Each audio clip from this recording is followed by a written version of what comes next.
Of the UN after the cold war क्या था, 1989 में क्या हो गया था, एंड हो गया था। क्या हो गया था, एंड हो गया था। तो उसके बाद क्या इसमें रिफॉर्म की ज़रूरत है, रिफॉर्म एंड इम्प्रूवमेंट। रिफॉर्म और इम्प्रूवमेंट, रिफॉर्म मतलब चेंज करना, इम्प्रूवमेंट मतलब उसे बढ़ावा देना। क्या देना, बढ़ावा देना।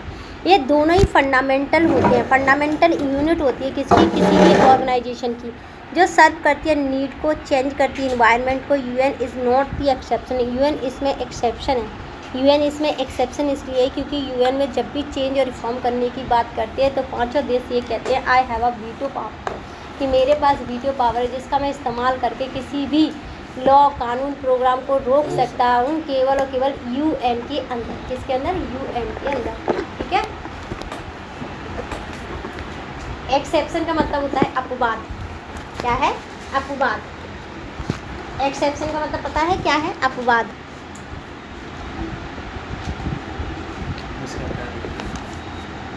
ठीक है, एक्सेप्शन समझ आया क्या है।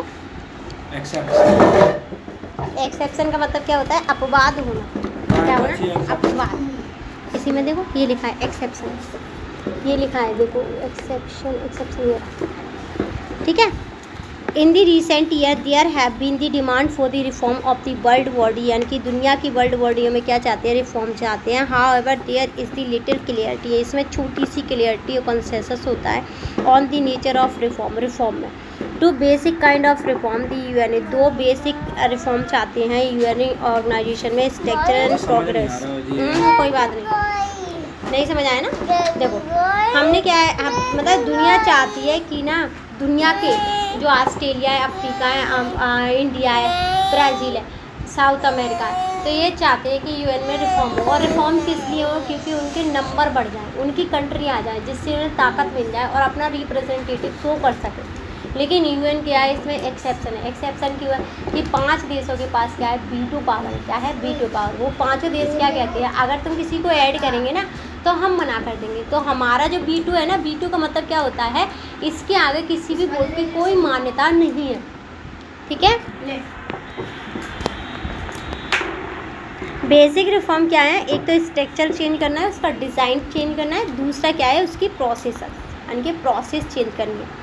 And a review of the issue fall within the jurisdiction of the organization, ये ऑर्गेनाइजेशन का जुरिडिक्शन है। Almost everyone is agree that both aspect of the reform, यानी कि हर इंसान क्या है, मतलब हर इंसान क्या चाहता है कि इसमें रिफॉर्म हो, क्या हो, रिफॉर्म हो। उसके बाद देखेंगे necessary what they cannot agree on it the precise what is to done, we how it to be the done and when it to be done.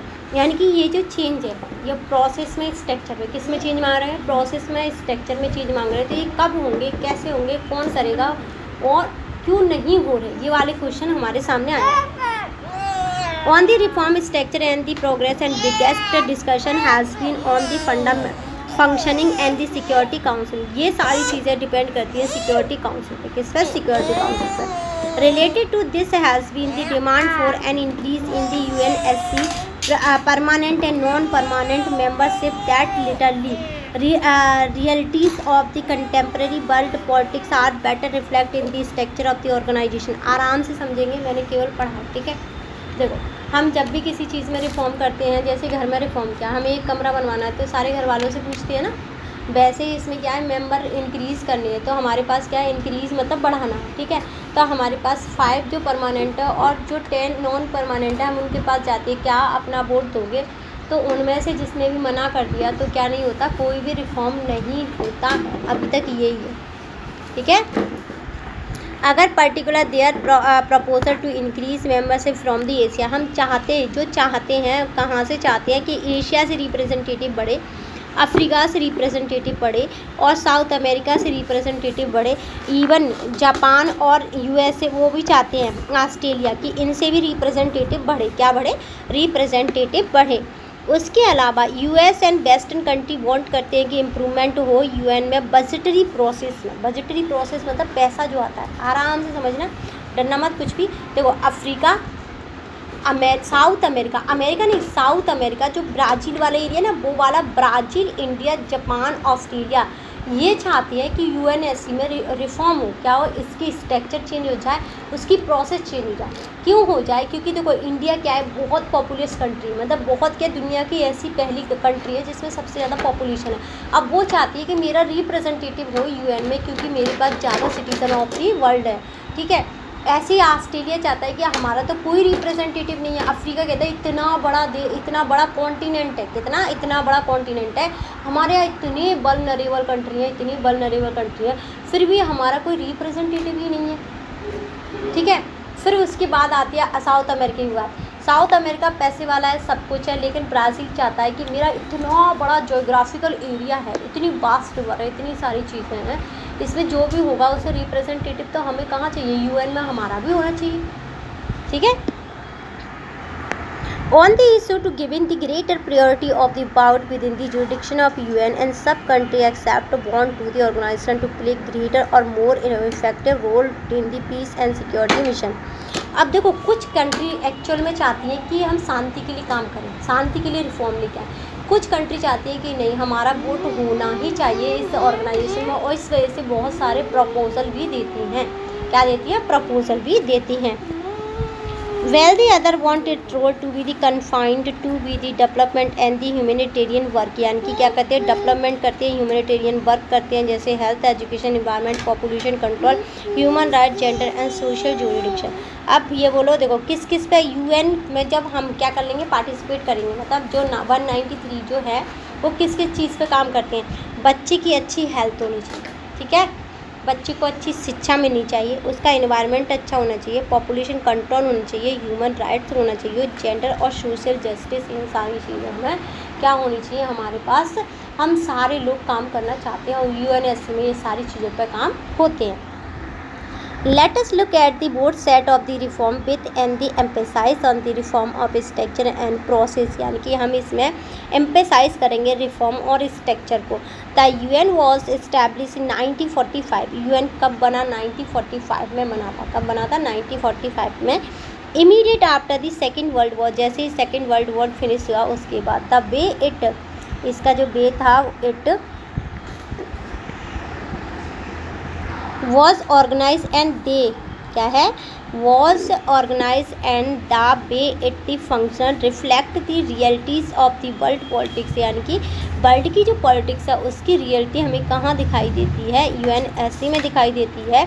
उसके अलावा सेकेंड वर्ल्ड वॉर के बाद जैसे UN बना तो उसमें भी हमें दिखाई देती है। आफ्टर कोल्ड वॉर, यानी कि पहले वर्ल्ड वॉर हुआ 1945 में, आराम से सुना, इत्मीनान से घबराना मत। देखो हमने 1945 में क्या बना? यूएन बना। क्या बना? यूएन। फिर उसके बाद जैसे कोल्ड वॉर हुआ किसमें? रसिया और अमेरिका के बीच में, तो इसमें जीता कौन? अमेरिका जीता कोल्ड वॉर को। तो जैसे ही अमेरिका ने जीता तो उसके बाद क्या कर लिया? सारी ऑटोनॉमस पावर यानी कि सुपर पावर निकल के आया अमेरिका। कौन निकल के आया? अमेरिका, ठीक है। The Soviet union has the collapse, जो सोवियत यूनियन जैसे ही क्या इसके बाद कोल्ड वॉर के बाद कोलैप्स हो गई थी। किसके बाद हो गई थी? कोलैप्स हो गई थी। The US is the strong power, US क्या निकल के आई थी? बहुत स्ट्रॉन्ग पावर निकल के आई थी। इसके अलावा जो रिलेशनशिप थे किसके? रशिया, जो relationship Russia succeed to the Soviet. पहला तो देखो पॉइंट क्या है कि यूएसएसआर कोलैप्स हो गया, कोलैप्स मतलब टूट गया, डिसइंटीग्रेशन, ठीक है। फिर उसके बाद है सुपर पावर अमेरिका, ठीक है। फिर उसके बाद जैसे ना माना कि तुम्हारे पापा थे और पापा के कई बेटे हैं, कई बेटों में से जिसे माना गया कि आगे मतलब जो आगे बढ़ाएगा उसको यूएसएसआर को, वो था रशिया। कौन था? रशिया, ठीक है। तो उस तरीके में उसका सक्सेसर कौन निकल के आया? रशिया। कौन निकला? Russia. Soviet union and UN is the much more corporative. China faster, मतलब बहुत तेज़ी से बढ़ने वाली एक इकॉनमी निकली और डेवलपिंग देश भी निकला, और इंडिया भी उसी में था। इकॉनमी देखिए एशिया की अनएक्सपेक्टेड, अनप्रेडिक्टेबल, यानी कि एकदम चाइना ने जैसी ग्रोथ की ना तो बहुत ज़्यादा अनएक्सपेक्टेड इकॉनमी हिल गई। क्या हो गई? इकॉनमी हिल गई, बहुत ज़्यादा ग्रोथ हो गई। मैनी फ्यू कंट्रीज़, यानी कि बहुत कम कंट्रियों ने क्या किया? इंडिपेंडेंटली सोवियत यूनियन या farmer communist state in the eastern Europe को ज्वाइन किया, यानी कि रशिया के साथ जो कंट्री, मतलब जो रशिया ने अपने साथ एक ऑर्गेनाइजेशन बनाई थी उसमें बहुत ही कम कंट्रियों ने पार्टिसिपेट किया। A whole new set of challenge, एक बड़ा वो निकल के आया चैलेंज। चैलेंज मतलब क्या कह सकते हैं, हमारे लिए मुकाबले की चीज़ क्या निकल के आई, एक तो जीनोसाइड निकल के आया। जैसे अभी जीनोसाइड बता रही हूँ, एग्जाम्पल बता रही हूँ, बहुत आसान है, ठीक है। अभी माना कि यहाँ पे धर्मेंद्र प्रधान क्या नहीं देते, रेजिग्नेशन नहीं देते, तो पुलिस और लोगों की फिर से बढ़त होती, और उसमें मान लो कि 1-2 करोड़ लोग मारे गए, या 10 या 20 लाख लोग मारे गए, तो उसे बोलते हैं जीनोसाइड। जीनोसाइड समझ आ गया, अब तो कोई दिक्कत नहीं है, ठीक है। उसके बाद सिविल वॉर, यही था जो हम जंतर मंतर पे कर रहे थे, ठीक है, चिल्ला रहे थे इस्तीफा दो इस्तीफा दो। एथनिक कन्फ्लिक्ट, ये अलग है। एथनिक कन्फ्लिक्ट का मतलब क्या होता है, जो हमारे मूल होते हैं, जैसे किसी के धार्मिक या पहनावे पे कहें, खान पान पर बार करना, हाँ एथनिक वैल्यू उन्हें बोलते हैं, ठीक है। टेररिज्म का मतलब क्या होता है कि एक छोटी सी मूवमेंट में हम इतना खतरा पैदा कर दे कि हम बहुत सारे लोगों को मार दें। उनका कोई दोष नहीं है, उन्होंने हमारे साथ कुछ भी नहीं किया, लेकिन फिर भी हम उन्हें मार रहे हैं। हमारे मन में अलग से थॉट है कि हमें सरकार ये नहीं दे रही है, हमें सरकार से मांग करवानी है कि हमें सरकार से कश्मीर लेना है, तो हम सरकार से नहीं कह रहे कि सरकार हमें कर रही, क्योंकि सरकार से तो हम लड़ ही नहीं सकते, तो हम आके सिविलियन को टारगेट करते हैं, नॉर्मल लोग जो ऑर्डिनरी पीपल होते हैं उन्हें, उसे बोलते हैं टेररिज्म। न्यूक्लियर प्रोलिफेरेशन का मतलब क्या होता है कि प्रेफरेंस दे रहे हैं हम न्यूक्लियर एनर्जी को, किसको दे रहे हैं, न्यूक्लियर, जो बम है, इतने बड़े बम से हम पूरी दुनिया उड़ा सकते हैं, उस चीज़ को हम बढ़ावा नहीं देंगे, ठीक है। क्लाइमेट चेंज जैसी चीज़ों पर हम क्या करेंगे, डिस्कशन करेंगे, एनवायरमेंटल डिग्रेडेशन को सोचेंगे। देखो क्लाइमेट चेंज मतलब तापमान में चेंजेस आना, ठीक है। एनवायरमेंट डिग्रेडेशन का मतलब क्या होता है, जो हमारा एनवायरमेंट है पॉल्यूटेड हो गया है, क्या हो गया है, पॉल्यूटेड हो गया है, कैसा हो गया है, पॉल्यूटेड, तो हम उस पर डिग्रेडेशन का मतलब होता है गंदा होना, ठीक है। एपिडेमिक्स का मतलब क्या होता है, छोटे लेवल पे, छोटे या बड़े लेवल पे बीमारी का फैलना, अभी इतना पड़ा ना। टेररिस्ट मतलब क्या होता है कि हमने किसी इंसान ने कोई गुनाह नहीं किया, ठीक है, लेकिन हमें सरकार से अपनी बात मनवानी है, तो हम क्या करते हैं, वहाँ के सिविलियन को पकड़ते हैं, उन्हें मार देते हैं, जैसे पहलगाम वाला केस सुना था, अब आया टेररिस्ट समझ। फिर उसके बाद क्या है, न्यूक्लियर प्लोरिफिकेशन, तो इसका मतलब क्या होता है कि न्यूक्लियर जो है उनको बढ़ावा देना। न्यूक्लियर मतलब जैसे हिरोशिमा नागासाकी वाला केस, ठीक है।